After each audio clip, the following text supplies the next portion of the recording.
আপনার বিয়ে শাদিতে যদি কোরআনের বিধান থাকে, বিয়ে শাদির কথা কোরআনে নাই? জোরে বলেন।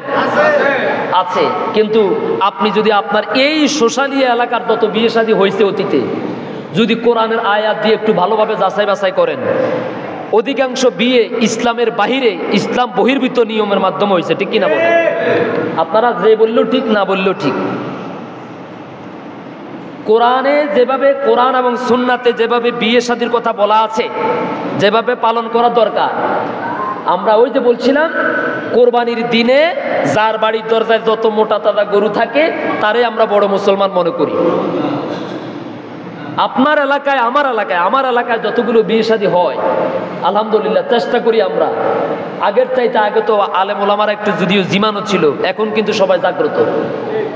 কোনো বিয়ের অনুষ্ঠানে যদি ডেক সেট বাজানো হয়, গান বাজনা বাজানো হয় রাতভর, তারপরে গায়ে হলুদের নামে অসভ্যতামি বেহায়াপনা ছড়ানো হয়, গানের তালে তালে পুরা মাটি সারা রাত থরথর করে কাঁপে, আপনাদের এলাকায় এরকম হয় না? আছে। তা আমরা মুসলমানরা কি ঘোড়ার ডিম ফাড়ার জন্য দুনিয়াতে আসছি? আল্লাহ তো আমাদেরকে শ্রেষ্ঠ উম্মত বানিয়েছেন এই জন্য যেখানে অন্যায় সেখানে প্রতিরোধ। ঠিক কিনা বলেন? কিসের মুসলমান না হলে? আপনাকে তো আল্লাহ শ্রেষ্ঠ জাতি বলেছেন এই জন্য।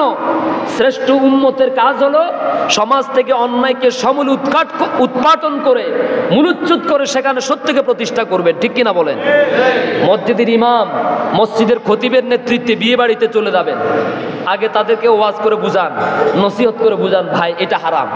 যদি মানলে তো আলহামদুলিল্লাহ, আর যদি না মানে, যদি প্রয়োজন হয় হাতে যদি লাঠি নেওয়ার প্রয়োজন, ঐক্যবদ্ধভাবে লাঠি নিয়ে সব ভেঙে পানিতে ফেলে দাও।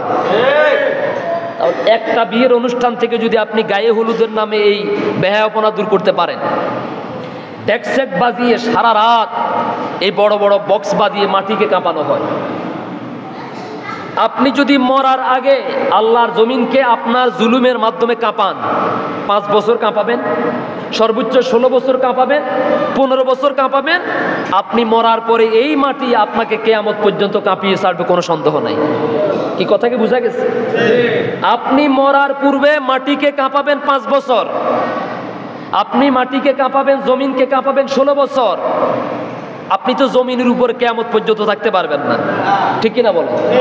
সুতরাং মৃত্যুর পূর্বে আল্লাহর জমিনের উপরে জুলুমের মাধ্যমে, সন্ত্রাসীর মাধ্যমে, চাঁদাবাজির মাধ্যমে, লুটপাটের মাধ্যমে, মাস্তানির মাধ্যমে, দখলদারিত্বের মাধ্যমে আপনি জুলুম করবেন 5 বছর, 10 বছর, 15 বছর, কিন্তু যখন এই জমিন থেকে মারা যাবেন, যেই জমিনের পেটে আপনাকে যেতে হবে সেই জমিন আপনাকে কাঁপাবে কিয়ামত পর্যন্ত। সুতরাং মাটির নিচে ভালো থাকতে হলে মাটির উপরে ভালো কাজ করতে হবে। সব কথার মূল কথা হচ্ছে আমাদেরকে যেহেতু যাওয়াই লাগবে, নাকি লাগবে না?